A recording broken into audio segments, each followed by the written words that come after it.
Não acumuleis para vós outros tesouros sobre essa terra, onde a traça e a ferrugem corrói, e onde ladrões escavam e roubam. Mas ajuntai para vós outros tesouros no céu, onde traça nem ferrugem corrói, e onde ladrões não escavam nem roubam. Porque onde está o teu tesouro, aí estará também o teu coração. São os olhos a lâmpada do corpo. Se os teus olhos forem bons, todo o teu corpo será luminoso. Se, porém, os teus olhos forem maus, todo o teu corpo estará em trevas. Portanto, caso a luz que há em ti sejam trevas, que grandes trevas serão? Ninguém pode servir a dois senhores, porque ou há de aborrecer-se de um e amar ao outro, ou se devotará a um e desprezará o outro. Não podeis servir a Deus e às riquezas. Amém. Crianças, prestem atenção, tá? Todas as crianças olhando para cá. Ó. Vocês vão desenhar, vocês vão fazer 2 desenhos, certo? Vocês vão desenhar primeiro uma pessoa muito feliz porque ela tem muito dinheiro e muitas coisas materiais. Carro, casa, tá bom? Então vocês vão desenhar uma pessoa muito feliz porque ela tem muita coisa. E no segundo lugar, você vai desenhar uma pessoa que está caminhando em direção à cruz. Tá bom? Seu pai e sua mãe vão ajudar. Você desenha a cruz e você desenha uma pessoa indo na direção da cruz. Porque hoje nós vamos aprender que nós não devemos acumular tesouros aqui, mas tesouros no céu. Tá bom? Então faça o seu desenho, preste atenção, tá bom? Você acredita, meu querido, que há cerca de 330 milhões de divindades na Índia? 330 milhões de divindades. Possivelmente, se você tivesse a oportunidade de conhecer esse país, e enquanto andava em suas ruas, você ficaria escandalizado com a quantidade de ídolos em todas as esquinas e em todos os locais do país.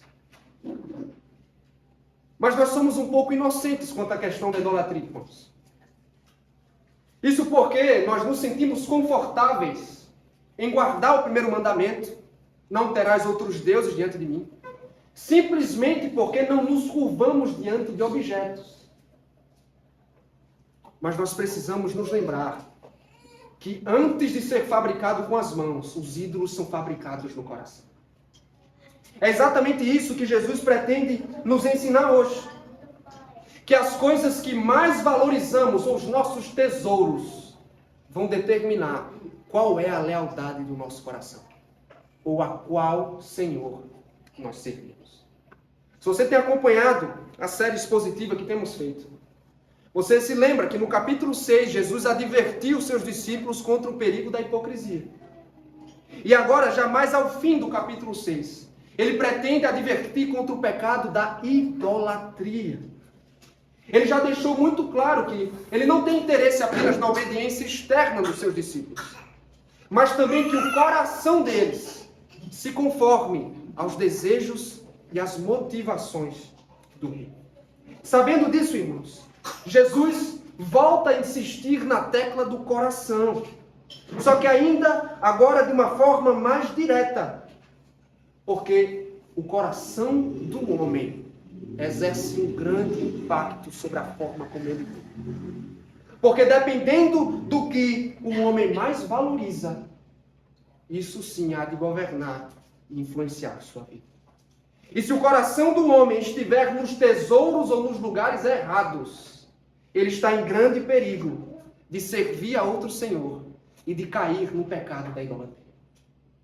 Mas uma vez que esse termo idolatria é cheio de conotações religiosas e culturais no nosso país, me permita oferecer uma definição bíblica de idolatria.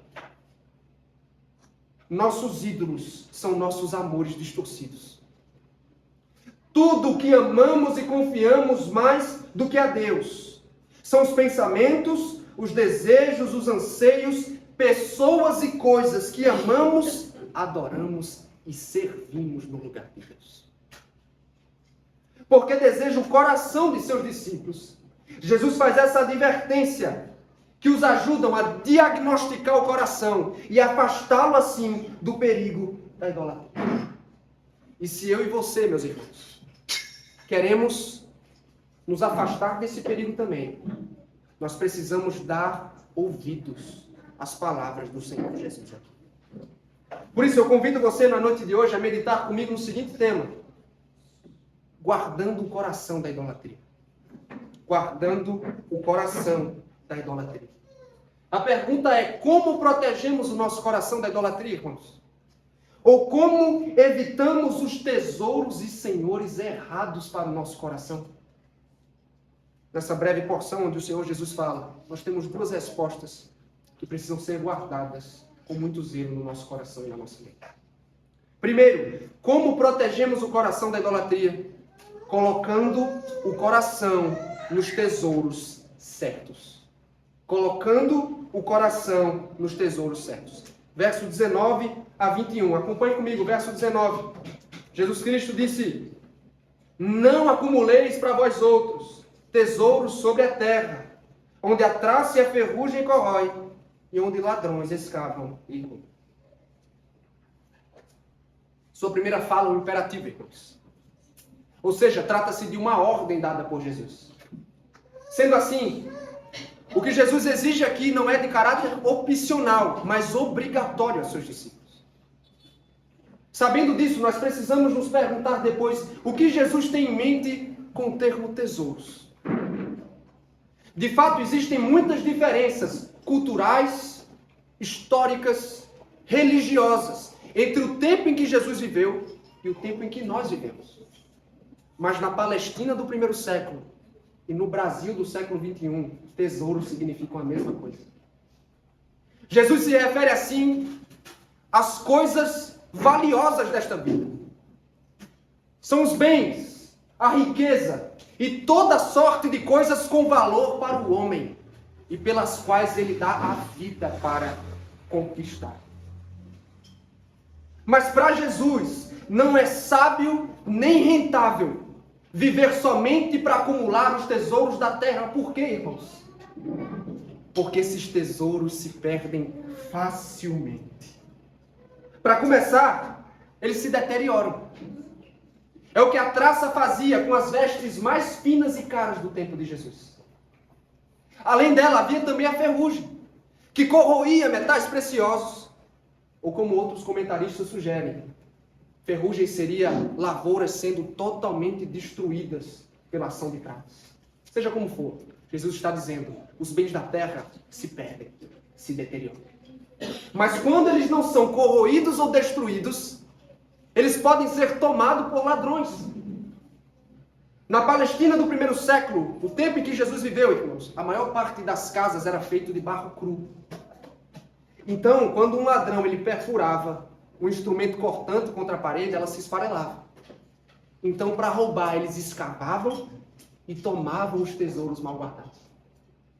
O que é que Jesus está nos comunicando com esses exemplos? É simples.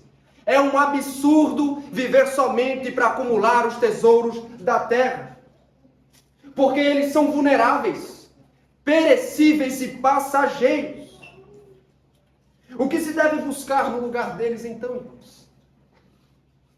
Jesus responde no verso número 20. Volte seus olhos para o texto. Mas ajuntai para vós outros tesouros no céu, onde traça nem ferrugem corrói, e onde ladrões não escavam nem roubam. Jesus está dizendo, é muito melhor acumular riquezas e bens celestiais. Por quê, queridos? Porque diferente dos tesouros da terra, os do céu são imunes aos estragos do tempo e do pecado. Os tesouros do céu são a prova de traça, de ferrugem e de furto. E enquanto os tesouros do aqui e do agora são passageiros, os tesouros do céu são de valor e duração eternos. Portanto, os discípulos devem buscar, acima de tudo, acumular os tesouros de cima, que são as bênçãos e as recompensas que Deus dá a seus filhos, o que dará na consumação de todas as coisas. O céu, então, é o lugar mais vantajoso para se investir. Sabe por quê? Porque ali os bens são preservados, são guardados pelo próprio Pai Celestial. E aí, depois de falar dos tesouros, Jesus chega ao verso 21, que é o arremate do seu argumento. Ele diz, porque onde está o teu tesouro, aí estará também o teu coração. A Bíblia usa o termo coração, queridos, para descrever o ser interior de uma pessoa. E o ser interior da pessoa é descrito na Bíblia como sendo um grupo de coisas. Mente, desejos, afeições, vontade. Então, o coração é o você verdadeiro. O coração é a essência de quem você é. Tamanha a sua importância, que é aquele famoso verso de Salomão em Provérbios. Sobre tudo o que se deve guardar, guarda o teu coração, porque dele procedem as fontes da vida. Salomão disse isso, irmãos, porque ele sabe, como Jesus, que este coração se concentra nos seus tesouros. Aquilo que o homem mais valoriza é onde ele põe o seu coração. E seja qual for o tesouro escolhido, ele o influencia a buscá-lo e a viver em função dele. Jesus é claro em dizer, o coração é movido pelos tesouros do homem. E aqui está a pergunta, irmãos. Onde o nosso coração está? Nos tesouros da terra ou nos tesouros do céu? Me permita fazer uma primeira advertência. E essa é a primeira lição ao nosso coração. Tomemos cuidado. Ou tome cuidado. Porque você pode estar buscando os tesouros errados. Crianças, vocês já assistiram a algum filme, algum desenho, em que um pirata está caçando um tesouro escondido? Vocês já assistiram algum filme assim? E se eu dissesse para vocês que todos nós aqui somos caçadores de tesouro? Você acredita em mim? Somos todos caçadores de tesouros. Porque estamos sempre buscando aquilo que mais valorizamos. Todos nós, sem exceção, vivemos em busca de algum sonho dourado. Acreditamos que a nossa satisfação e felicidade dependem do nosso tesouro. E a pergunta é, qual é o nosso tesouro? Você pode descobrir a partir de perguntas cirúrgicas ao coração. Por exemplo, o que mais ocupa a sua mente e o faz sonhar acordado? O que o faz levantar todos os dias, meu irmão? Qual é o seu desejo mais atraente? Será que existe alguma coisa que faz seus olhos brilharem e seu coração palpitar? Pois bem, esse é o seu tesouro. É aí que está o seu coração. E seja o que for que nós entesouramos, irmãos, será o que governará o nosso coração. Os nossos tesouros exercem controle sobre nós, influenciando todas as áreas da nossa vida. Você quer ver? Se o dinheiro e os bens materiais são o nosso tesouro, o trabalho será a prioridade absoluta da nossa vida. E vamos sacrificar tudo no caminho da prosperidade. Se o sexo é o nosso tesouro, é somente nisso que vamos pensar. E é somente isso que vamos buscar na vida. Se o casamento e os filhos são o nosso tesouro, nós vamos procurar no cônjuge ou nos filhos aquilo que eles não podem oferecer. Se o nosso tesouro é a saúde ou a beleza, nós vamos fazer todos os sacrifícios necessários para permanecermos belos e saudáveis para sempre. Você percebe? Aquilo que mais valorizamos vai governar a nossa vida e determinar as nossas prioridades. E é aqui que mora o perigo, meu querido. Preste atenção. É aqui que mora o perigo. Porque se escolhermos os tesouros errados, nós vamos nos meter num péssimo negócio. Um péssimo negócio. Por quê, João? Porque os tesouros desta terra são perecíveis. Eles não duram para sempre, por isso não podem oferecer alegria duradoura. Pior, eles acabam tirando o nosso foco das coisas realmente valiosas. Então, meu querido, na noite de hoje, se estamos caçando os tesouros errados, é hora de se arrepender. Abandonar essa empreitada e voltar o nosso foco para os tesouros realmente valiosos. Que tesouros são esses, João? E aqui está a segunda lição. Nós precisamos reorientar o nosso coração dos tesouros da terra para os tesouros do céu. Entenda, Eu não estou dizendo que as coisas da terra são ruins, ou que você não pode desfrutá-las. Eu estou dizendo que elas não foram feitas para ocupar importância suprema no nosso coração. Isso porque Deus nos fez, queridos, para tesouros eternamente valiosos, e esses tesouros não estão aqui, eles estão no céu. Foi o que o apóstolo Paulo descobriu quando, escrevendo aos Filipenses, ele disse: mas o que para mim era lucro, passei a considerar como perda por causa de Cristo. Mais do que isso, considero tudo como perda, quando comparado com a sublimidade do conhecimento de Cristo Jesus, meu Senhor, por quem perdi todas as coisas, eu as considero refúgio, lixo, para poder ganhar a Cristo. Paulo se deu conta de uma coisa muito simples, irmão. Não vale a pena trocar o eterno pelo temporário. Foi por isso que ele abriu mão de todos os seus tesouros frágeis, para correr atrás de Cristo e da sua glória. Vamos fazer como ele, meus irmãos. Pare de correr atrás do que vai ser destruído pelas praças. Pare de investir sua vida somente no que pode ser tomado por ladrões. Corra atrás de Cristo e da sua glória. Porque quando fazemos de Cristo nosso tesouro, irmãos, aí sim encontraremos verdadeira satisfação e realização para o coração. Sem contar com as diversas bênçãos que acumulamos e já desfrutamos em parte nesta vida. Por exemplo, um amor do qual jamais seremos separados. Uma salvação que jamais perderemos. Uma fidelidade que nunca cessará. A comunhão com Deus, a vida eterna e o galardão que Deus promete dar àqueles que o buscam. Não se esqueça disso. Deus é galardoador daqueles que o buscam.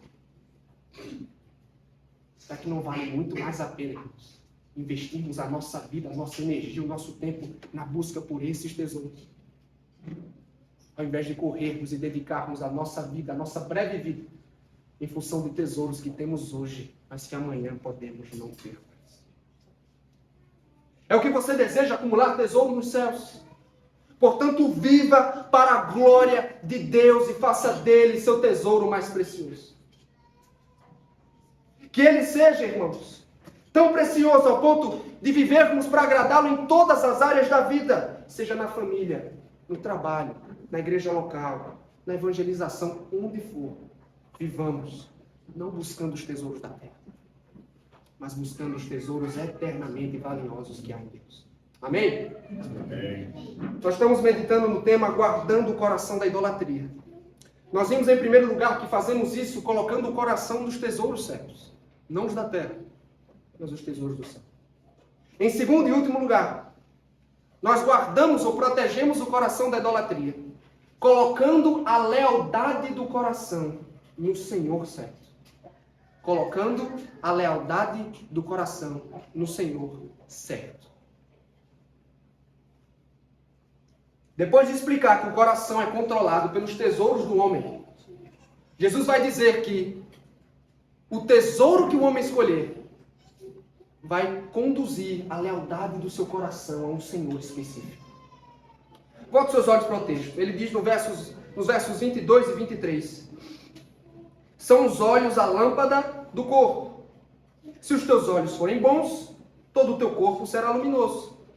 Se, porém, os teus olhos forem maus, todo o teu corpo estará em trevas. Portanto, caso a luz que haja em ti sejam trevas, que grandes trevas serão. O que Jesus quer dizer aqui, meus irmãos? Pelo contexto da passagem, é difícil acreditar que Jesus simplesmente mudou de assunto. É por isso que eu sou levado a pensar que ele está se referindo aqui principalmente não a olhos físicos, mas aos olhos do espírito, ao coração. Tendo dito isso, usando a analogia do texto, imagine que o corpo, a pessoa toda, é como uma sala ou um cômodo como esse. E a função dos olhos é garantir que essa sala seja iluminada. Nesse sentido, os olhos funcionam como uma fonte de luz. Mas então você me pergunta, Como os olhos podem ser bons ou maus, então? É porque Jesus não está falando em termos morais. Ele está falando, queridos, em termos de lealdade. Ou seja, o que é o olho bom? É o olho que não tem a lealdade dividida. Em termos mais simples, o olho bom é o olho que foca a sua atenção em uma direção. É o olho reto. O olho mau é o olho estrábico. Já viu uma pessoa estrábica? Graças a Deus não tem ninguém aqui, né? Eu orei para não ter nenhum estrábico aqui, senão não ia conseguir usar esse exemplo. Você já viu uma pessoa? Ela não consegue manter o foco na visão. É exatamente o mais próximo da ideia que está sendo usada aqui. É uma pessoa com a lealdade dividida. Ela não consegue manter o foco nos tesouros certos, por exemplo. Ela está dividida entre os tesouros do mundo e os tesouros do reino dos céus. Portanto, quando os olhos ou o coração está focado nos tesouros certos, o que é que acontece? Toda a vida do homem é iluminada e é guiada na direção de Deus. Ou seja, uma vez que os seus olhos estão fixos em Deus, a pessoa será movida a amar e servir somente a Ele. Mas o mesmo não pode ser dito com a pessoa que tem olhos maus, porque ela está dividida entre dois tipos diferentes de tesouros. E o texto diz que a pessoa que tenta focar nos dois ao mesmo tempo acaba em trevas, cega. E aí aqui a gente chega ao cume do argumento de Jesus, verso 24. Ninguém pode servir a dois senhores, porque ou há de aborrecer-se de um e amar ao outro, ou se devotará a um e desprezará o outro. Não podeis servir a Deus e às riquezas. A lógica de Jesus, irmãos, é que a escolha dos nossos tesouros vai determinar quem é o Senhor do nosso coração. E sobre isso ele é muito franco e honesto. É impossível servir a dois senhores. E é bem provável que Jesus esteja pensando na imagem de um senhor de escravos. Nesse caso, os servos são sua propriedade exclusiva. Estão à sua disposição em tempo integral. Tamanho é o comprometimento, a exigência, que o servo não tem outra alternativa, a não ser dedicar a vida a serviço de seu mestre. É por isso que é impossível servir a dois senhores, irmãos, por causa da lealdade absoluta que é exigida de um só. E nesse caso, é o tesouro do coração que vai determinar a sua lealdade. Porque enquanto naturalmente você escolhe amar e servir a um, você decide por ignorar ou desprezar o outro. O ponto é, não existe meio termo. Ou você serve a Deus, ou você serve às riquezas. A palavra traduzida por riquezas é transliterada em muitas versões ainda hoje como mamon. Possivelmente está na nota de rodapé da sua Bíblia. Mamon. A princípio, esse termo ele poderia ser entendido como alguma coisa em que alguém põe a confiança. Algo em que se confiar. Mas com o passar do tempo, uma vez que as pessoas têm a tendência de confiar literalmente nos tesouros da terra, essa palavra passou a descrever as riquezas, os bens, o dinheiro. E Jesus está dizendo, ou ele está personificando a riqueza em um ídolo, Mamon. E esse ídolo, irmão, ele faz as mesmas exigências que Deus faz. Ele exige amor, lealdade, devoção e adoração. É por isso que é impossível servir a dois senhores. Note que os tesouros mal escolhidos, por fim, acabam conduzindo, ou podem conduzir à completa idolatria. O que as duras palavras de Jesus podem nos ensinar sobre a nossa relação com o dinheiro ou com as riquezas? Primeiro, irmãos, me permitam fazer uma observação muito importante quando tratamos esse tema. Um cristão pode ser rico, mas não pode ser dominado pelas riquezas. Jesus não condena todo tipo de riqueza, irmãos. Isso porque a Escritura não trata a riqueza como pecado e o dinheiro como mal em si mesmo. Há inclusive passagens onde ela é apresentada como uma bênção da parte de Deus. Sendo assim, possuir riquezas não é errado em si, ainda mais quando ela é fruto de trabalho diligente e honesto. E nas mãos de um cristão, o dinheiro pode ser uma bênção no avanço do reino de Deus. No entanto, essa mesma Bíblia faz muitos alertas sobre os perigos da riqueza. Um deles é o do apóstolo Paulo. Escrevendo a Timóteo, no capítulo 6, versos 9 e 10, ele disse: ora, os que querem ficar ricos caem em tentação e cilada, porque o amor do dinheiro é a raiz de todos os males. E alguns nessa cobiça se desviaram da fé e a si mesmos se atormentaram com muitas dores. O ponto é que o caminho para alcançar a prosperidade é cheio de armadilhas, onde há o risco real da pessoa ser completamente seduzida e dominada por elas.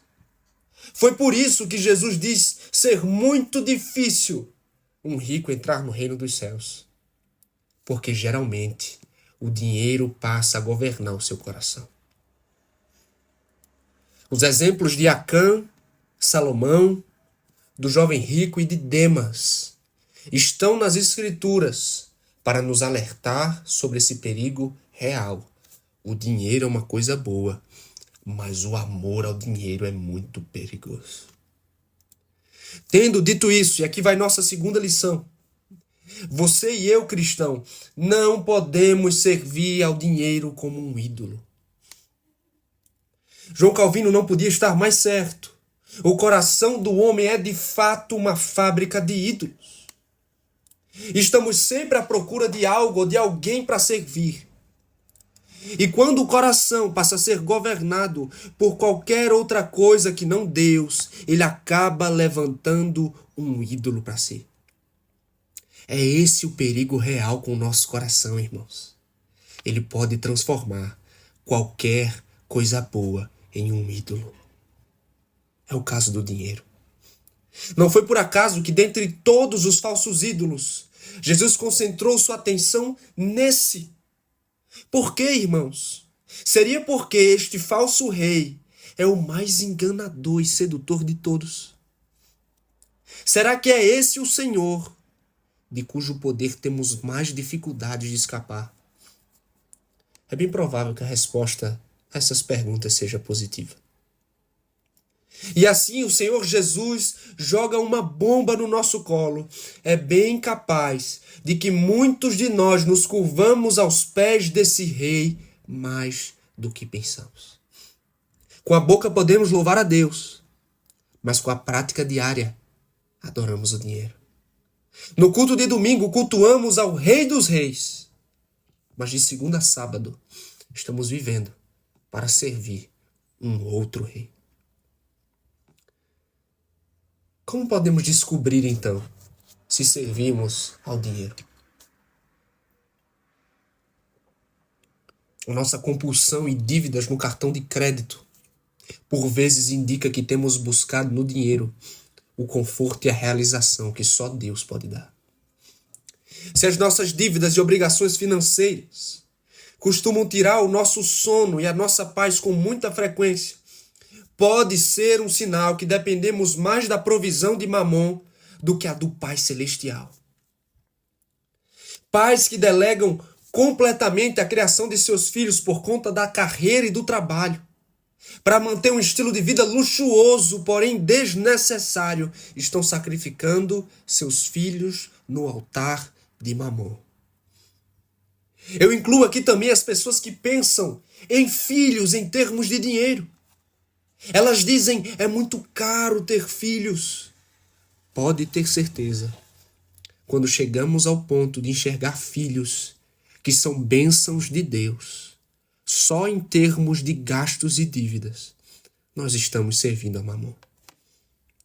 Se a nossa segurança está somente na quantidade do dinheiro que temos investido na nossa casa, no carro do ano que temos na garagem, nós reverenciamos as nossas riquezas, irmãos. E se ficamos mais empolgados em fazer compras do que em cultuar a Deus na igreja, talvez o shopping seja o nosso templo e a riqueza o nosso Deus. O descontentamento com nossa situação atual é também um indício muito preocupante. Embora suas necessidades sejam amplamente supridas, nada lhe falta, mas ao mesmo tempo você sente que nunca tem o bastante. É preciso mais e mais e mais. Sem contar com a falta de generosidade para empregar o dinheiro no avanço do reino de Deus. Ele só serve para si e para suas próprias ambições. A quem servimos, irmãos? Em quem confiamos? O que ocupa os nossos pensamentos? Onde buscamos realização? Entenda, sua resposta vai dizer onde está a lealdade do seu coração. E talvez depois do que foi dito, você reconheça que está algemado a esse falso Deus. Não se desespere. Porque há esperança para você.